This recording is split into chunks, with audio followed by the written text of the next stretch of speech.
ሰላም ቤተሰብ እንዴት ናችሁ? ሁላችሁም በያላችሁበት ሰላማችሁ ይብዛ። ሰላም ብያለሁ። እንግዲህ በትናንትናው ዕለት የቤተክርስቲያን አይን የሆኑ አባት አተናል። እሳቸውም አራት አይና እየተባሉ የሚጠሩት የትርጓሜ መምህር፣ የቅኔ መምህር፣ የፍትሐ ነገሥት መምህር፣ የአቡሻህር መምህር አራት አይናው ቆሞስ አባ ይባቤ በላይ ናቸው ያረፉት።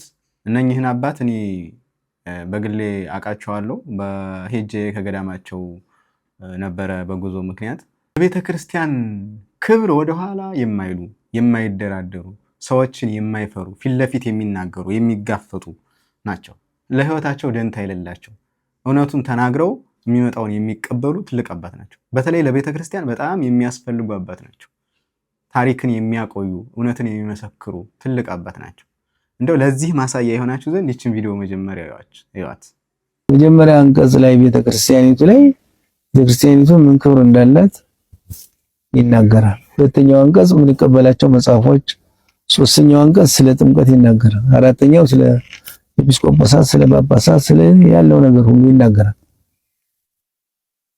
አሁን ቤተክርስቲያኒቱ የሚያውቋት ከአንቀጽ 1 እስከ አንቀጽ 22 ያልተጻፉ ናቸው። አሁን የሚያውቋት ቅዳሴውን ያራዝሙታል፣ ሰዓት ያደርጋል። ስማችሁ ማነው ሲላቸው መርጌታ ይላሉ። አንቀጽ የሌላቸው ዝም ቤተክርስቲያን የሚያስተዳድሩ ስልጣን የሌላቸው ከበሮ መደብደብ ብቻ ነው ስራቸው። ፍትሐ ነገሥት ሰለስቱ ስሜት ግን ፍትሐ ነገሥት አላነሳቸው። አንቀጽ በእንተ ፍቅር ያቆናል በእንተ ናጉንስ ይላል። አንቀጽ በእንተ መርጌታ የሚል መዲናቸው የሚሉ 3 ሚስት ያላቸው 4 ሚስት ያላቸው እዚያም ደግሞ ጋኔን ሳብ ነው የሚሉት የጋኔን ተላላኪዎች። ቤተክርስቲያኒቷ የምትመራው እዚህ ነው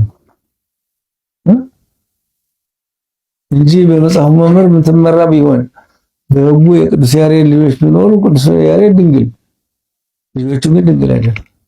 እንግዲህ እንደሰማችኋቸው ነው ምን ያክል የቤተክርስቲያን መልእክት እንደሚያስተላልፉ ማለት ነውና ስለ ክህነት እና ስለ ቤተክርስቲያን አገልግሎት በሚናገረው አንቀጽ ላይ ፍትሐ ነገሥት ሲያስተምሩ ነው እንግዲህ በተግሳጽ መልክ በምክር መልክ በዚህ መልኩ ዴሊቨሪ ያደረጉት መልእክቱን እና ቤተክርስቲያንን እየበጠበጧት ያሉ ካህን ነኝ የሚሉ አለ ኢቭን ካህን ያልሆኑ መርጌታ ነኝ እያሉ ጠንቋይ የሆኑ ጋኔን ሳቢዎች የሆኑ ግን ቤተክርስቲያንን የሚጠቀሙባትን ሰዎች ሊመሯት የማይገቡ ግን እየመሯት ያሉትን ሰዎች የሚገስጹ ትልቅ አባት ነበሩ። የቤተክርስቲያንን ሕመም የቤተክርስቲያንን ቁስል የሚያውቁ ቤተክርስቲያኒቱ የታመመችው ምን ላይ እንደሆነ በስነ ስርዓት የተረዱ ማንንም የማይፈሩ የሚገስጹ ጵጵስናም አልፈልግም ብለው ገዳም ብቻ እየኖሩ ምንኩስናን ከጉባኤ ቤት ጋር አስተባብረው እያስተማሩም በመናኔውም እንደዚህ የሚኖሩ አባት ናቸው። እኚህን አባት አጣን። እኔ በበኩሌ በጣም ነው የተጸጸትኩት። ምክንያቱም ደጋግሜ ለመሄድ የውስጥ በጣም ፍላጎት ነበረኝ። አየዋቸው፣ አወራዋቸው፣ ትምህርታቸው፣ ንግግራቸው፣ ለዛቸው፣ ምሳሌያቸው አእምሮ ውስጥ አይጠፋም። አውደ ምሕረት ላይ የተሰበከ ስብከት እኮ ይረሳል። እውነት ለመናገር ማለት እኔ ረሳዋለሁ። እሳቸው ጋር ኢቭን የዛኔ ሄደን ሳለ እሳቸው አስተምረውናል። ካስተማሩን ትምህርት ይልቅ አብረን እየተዘዋወርን ገዳሙን እያየን የላሊበላ የሚሰራውን ቤተክርስቲያን እያየን ማንጎውን እንደዚህ አትክልቱ ምኑን እያየን እየተዘዋወርን ገዳሙን በምናይበት ሰዓት የነገሩን ያጫወቱን ነገር አእምሮ ውስጥ እስካሁናል። ስለ መጽሐፍ ቅዱስ የነገሩ ስለማንበብ ራሱ እናንተ እኮ አነበባችሁ አይባልም። ባካችሁ አንባቢ ሁኑ፣ አንብቡ፣ ጎበዝ ሁኑ፣ ለሀገርም ለቤተሰብ እንድትጠቅሙ እያሉ ይመከሩ ማለት። የኔ ተማሪዎች ሲያነቡ ባፋቸው በአይናቸው ያያሉ፣ ባፋቸው ይጮሁታል፣ ያዜሙታል፣ በጆሯቸው መልሰው የሚጮሁትን ይሰሙታል። ስለዚህ ሶስቱም ሕዋሳቶች ይሰራሉ።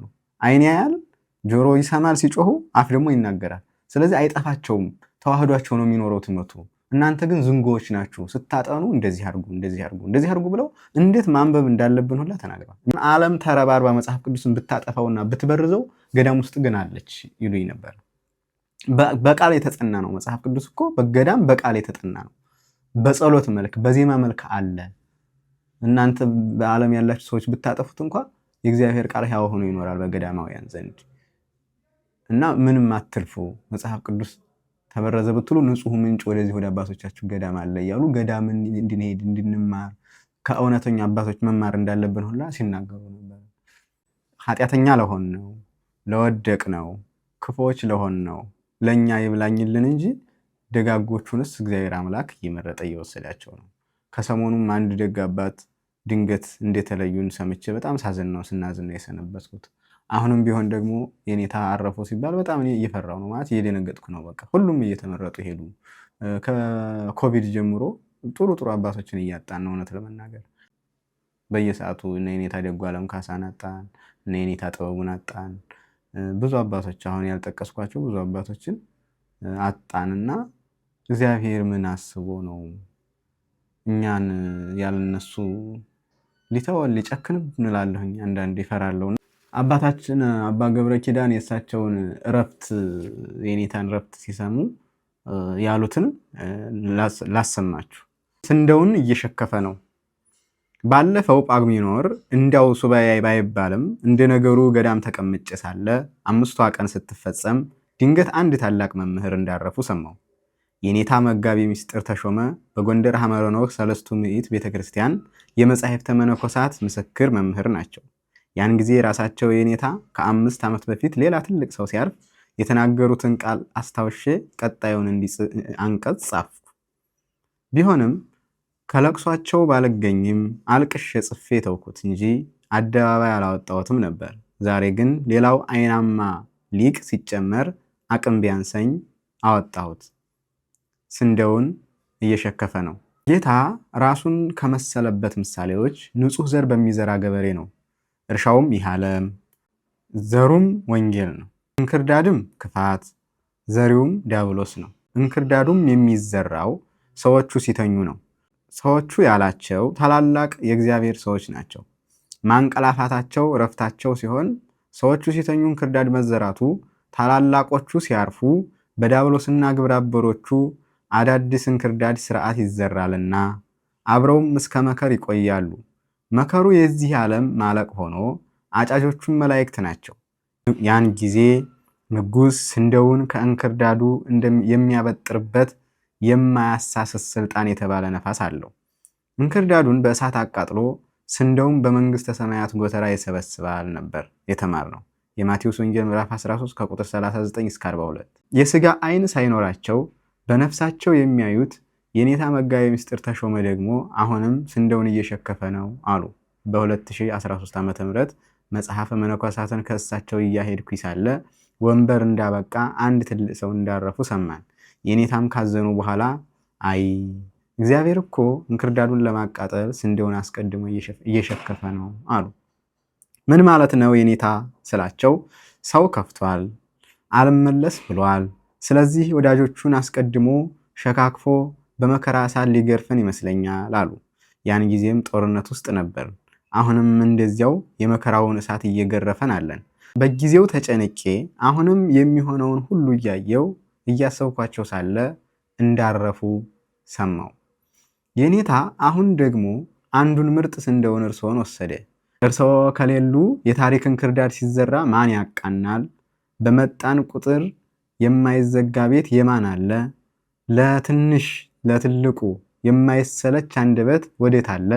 ታሞ የሚስቅልን አባት ወዴት እናገኛለን? ሰውነቱ ከአልጋ ተጣብቆ በደዌ ተይዞ የሚያስተምር ትዕግስተኛ መምህርስ ከየት እናገኛለን?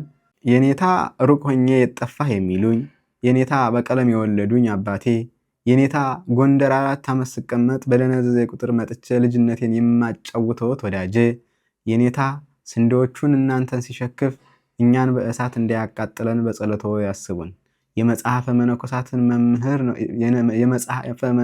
መምህር ነዎትና እኒያን በስስት ሲተረጉሙላቸው የነበሩ ከዋክብት እንጦንስና መቃርስን ሲያገኟቸው እንደ ደከምን ይንገሩልን ብዬ አልቅሼ ነበረ። ዛሬ ደግሞ የክብረ ደናግል ናዳ ቅድስት ማርያም አበምኔት የቅኔው የመጻሕፍተ ብሉያትና ሐዲሳት የአቡሻህር የህፍታ ነገሥቱ ሊቅ የኔታ ይባቤ በላይ እንዳረፉ ከወንበር በኋላ ሰማው።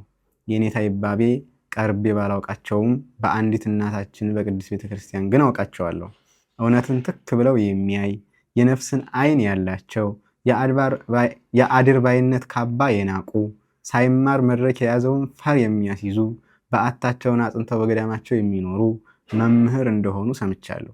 በሳይንስ ከተራቀቁ ምሁራን እስካልተማረው በጸሎታቸው የሚያስጠጉ በሊቅነታቸው ወደ ላይ የራቁ ቢሆንም ለህዝቡ ደግሞ እንባባሽ ቅርብ አባት ነበሩ የኔታ። የኔታ ይባቤን የመጻሕፍትን ግብር የሚያውቁ መምህራንን በተጋድሎ ምጥ በሊቅነት አብራክ እንዲያስገኙ አብረውኝ በሰበኩ ልጆቻቸው አውቃቸዋለሁ። ለእኛ ቢኖሩልን እንጂ ለእርሳቸውስ ቅዱስ ጳውሎስ ልሄድ ከክርስቶስ ጋር ልኖር ናፍቃለሁ እንዳለ በፊልጵስዩስ ምዕራፍ 1 ቁጥር 23 የሚሻላቸው ወደ አገለገሉት አምላክ ሂደው ፊቱን አይተው ማረፋቸው ነው። ለእኛ ግን ቤተሰቡ ሲተኙ ጠላት እንክርዳድ ዘራ እንዳለ ጌታ የመጻሕፍትና የጸሎት ቤተሰቡ እናንተ ስትሄዱ እንክርዳድ እንዳይበቅልብን ለቀረባችሁት ጌታ ለመድኃኔ ዓለም አሳስቡልን፣ በጸሎት አይርሱን የኔታ።